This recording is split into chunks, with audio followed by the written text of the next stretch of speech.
The Constitution has been amended 27 times. That may sound like a lot, but that's over the course of almost 250 years. And consider this, almost 12,000 amendments have been proposed. That fewer than 30 have made it through the amendment process is a testament to the strength of the framers' original design. The most famous amendments are, of course, the first 10, the Bill of Rights. Most of the others fall into three broad categories. Those that expanded the franchise, voting rights. Those that expanded the federal government's power. And those that fixed issues relating to the office of the presidency. Let's look at each category. Category 1, those that expanded the franchise, voting rights. The 17th Amendment, ratified in 1913, took the selection of senators out of the hands of state legislatures and placed it into the hands of the voters. The framers had believed that state officials would collectively have a better grasp of the state's needs than would ordinary citizens. However, as political machines grew in influence during the 19th century, so did political corruption.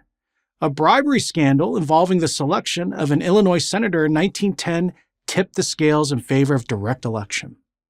The 19th Amendment, ratified in 1920, guarantees that suffrage shall not be denied on account of sex. In other words, women were given the right to vote. There was nothing in the Constitution that prohibited women from voting. It was just thought to be unnecessary. This was a general belief held by men and women at the time of the Constitution's writing. The two sexes had their specific roles.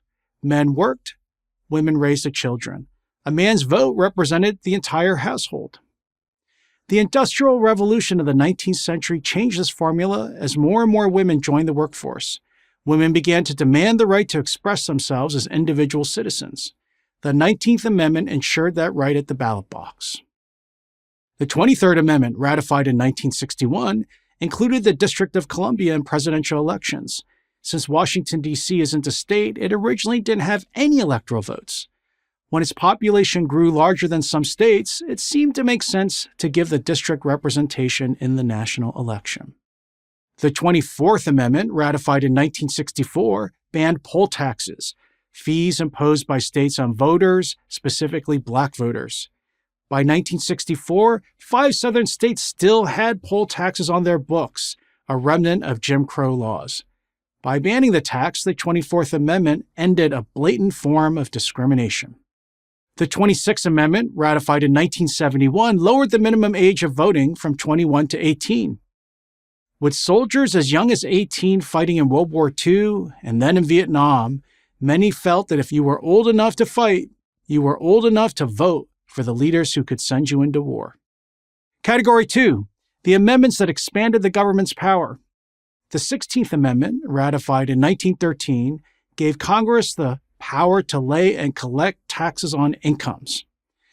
As wealth disparity increased between farmers, workers, and a new class of fabulously wealthy industrialists like John D. Rockefeller, Andrew Carnegie, and J.P. Morgan, so did the sentiment for an income tax.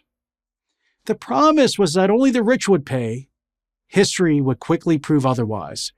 The top tax rate shot up from 7% to 77% to finance World War I, and then 94% to finance World War II.